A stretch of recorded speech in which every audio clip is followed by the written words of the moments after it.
Before I had more than 150 videos go viral with more than 1 million views each, before I got almost 2 million subscribers, before I got invited to the Streamy Awards, and before my channel won the YouTube Silver and Gold Awards, I already felt like it was successful. And I felt that way because I was getting comments like this. I'm so happy I found this guy's channel. I don't know if you'll read this, but I've got a lot of different mental illnesses and was in a really dark place for most of my life, especially the last 7 years. I'm more or less better now, but seeing you go out there and take on the world despite your own struggles reminds me that I can build myself up to be strong enough to be who I want to be too. Thanks for everything you do, Pete, and hope the finger heals soon. Now, that comment came to me after I'd broken one of my fingers, but I get comments like that at least 10, 20, sometimes 30 times a day. And I started getting those comments only after about 1.5 years of doing YouTube. So why did it take so long for those types of comments to start coming to me? And why is it important that I got them? It took me a long time of doing this channel before I decided to be me. What?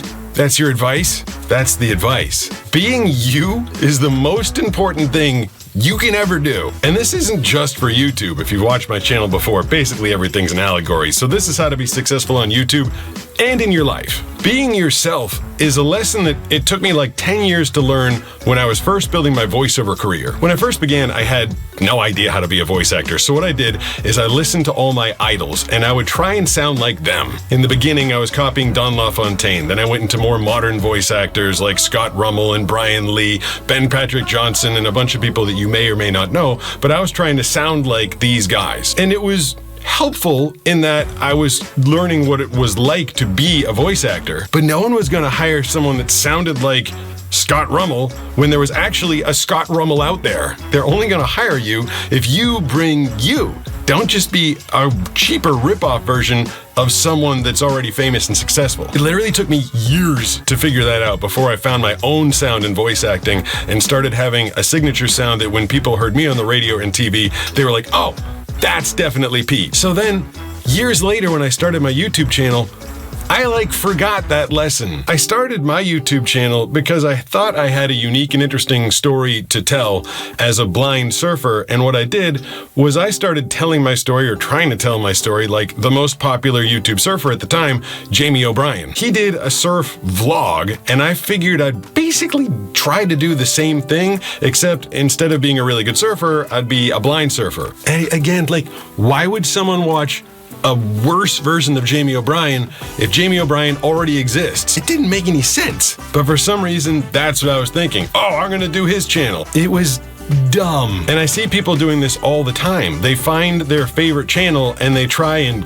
copy it. Eventually, and it took me a long time, maybe longer than other people, because I had a lot that I was dealing with in losing my eyesight, and I was comfortable with telling the story that I was a blind surfer and hey, look at what I've overcome to learn how to surf and go out there and be in the ocean and do those things. But the stories that were more difficult to tell about all the hard things that I went through, the discrimination that I faced in the workplace, the difficult dating situations where women were mean to me because of my eyesight, the interpersonal relationships, and all the stuff that I eventually opened up and started sharing, that was me. That's when I became me, and that's when the channel blew up. I say this works in life as well, because if you're going for a job, you're only going to get that job and you're only going to succeed at that job if it's something that feels right for you. Like if your parents want you to be a lawyer and they put you through law school and then you become a lawyer, you're probably not going to become the best lawyer if you didn't really want to do it. It doesn't mean just because you want a job that you're going to get it right away. I mean, it took me years and years and years and years and years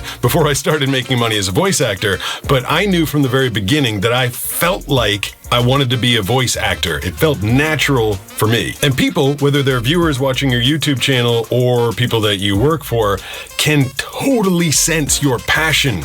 You can't fake that. That's the thing I always tell people. I got a lot of, oddly, it's a lot of dads that approach me here in the San Diego area, and they've got young kids, and they're like, I want my kid to have a successful YouTube channel, and we're gonna put his college fund, throw that aside, and put it into YouTube and make a channel. What do I do? Well, first of all, it's a horrible idea. The chance that you're gonna have a YouTube channel that makes money is so infinitesimally small. This channel generates no money, which is why I keep my day job as a voice actor. But, if you're gonna make a YouTube channel, it has to be something that you, get this, get ready, Enjoy! I say it's a horrible idea, not just because success is so unlikely, but because you can't get into it as a business. I mean, don't get me wrong, this is a business, but it's the business of entertainment, and you can't be an entertainer if it's just a business to you. You have to want to make the videos every day. You have to wake up and be excited about making a video. You want to get in front of your camera with your friends or whoever you're doing it with and enjoy what you're doing. So be you and enjoy your subject matter. And don't let your dad force you into doing a YouTube channel if you'd rather not be. I knew I was doing it right because when I started opening up, it was good for me.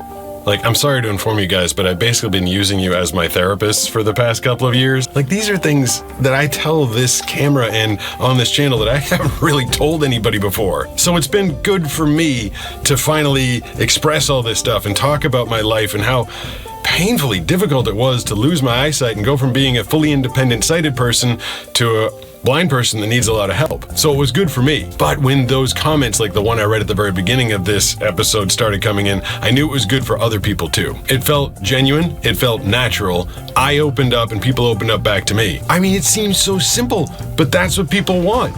Genuineness. Is genuineness a word?